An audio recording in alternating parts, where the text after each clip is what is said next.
Part 2.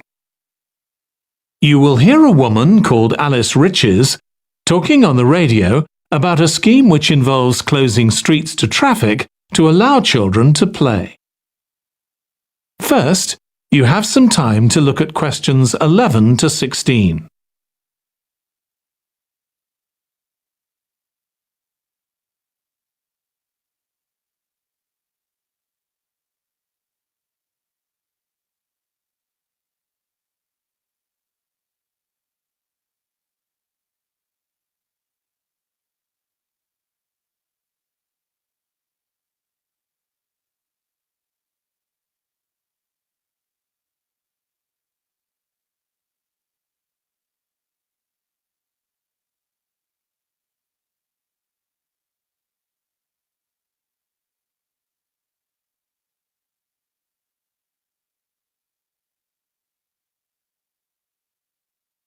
Now listen carefully and answer questions 11 to 16.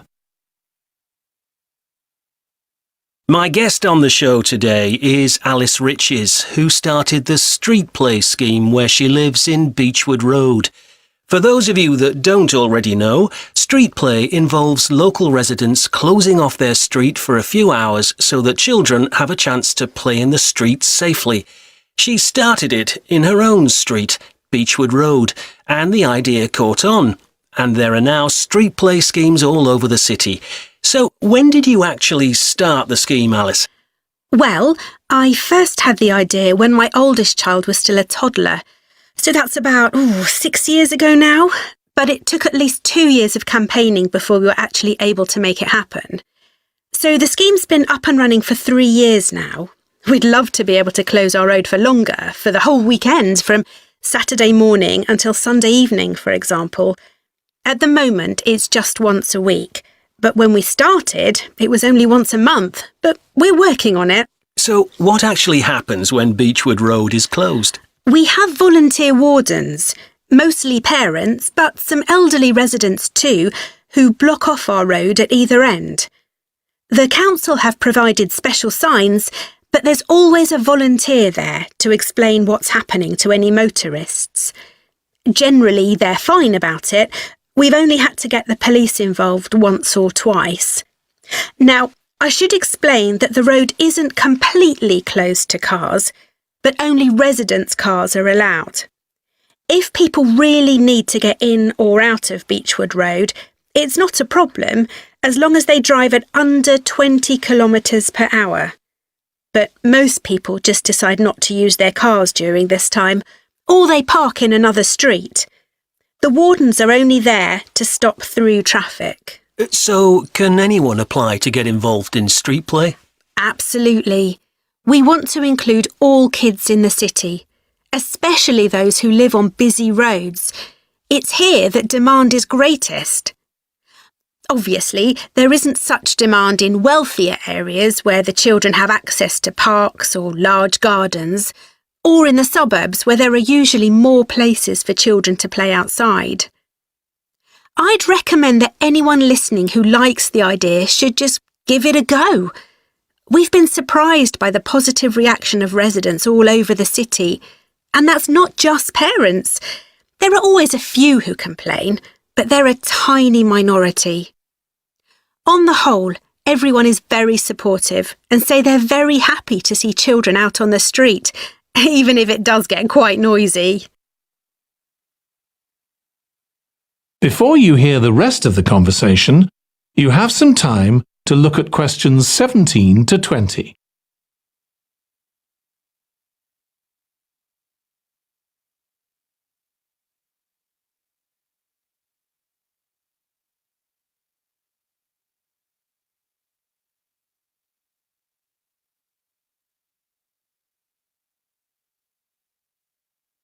Now listen and answer questions 17 to 20. There have been so many benefits of street play for the kids. Parents really like the fact that the kids are getting fresh air instead of sitting staring at a computer screen, even if they're not doing anything particularly energetic. And of course, it's great that kids can play with their friends outside without being supervised by their parents. But for me, the biggest advantage is that kids develop confidence in themselves to be outside without their parents. The other really fantastic thing is that children get to know the adults in the street. It's like having a big extended family. It certainly does have a lot of benefits. I want to move on now and ask you about a related project in King Street. Right.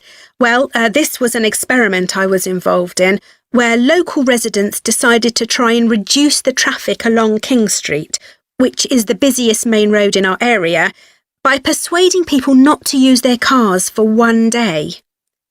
We thought about making people pay more for parking, but we decided that would be really unpopular. So instead, we just stopped people from parking on King Street, but left the other car parks open. It was surprising how much of a difference all this made. As we'd predicted, air quality was significantly better.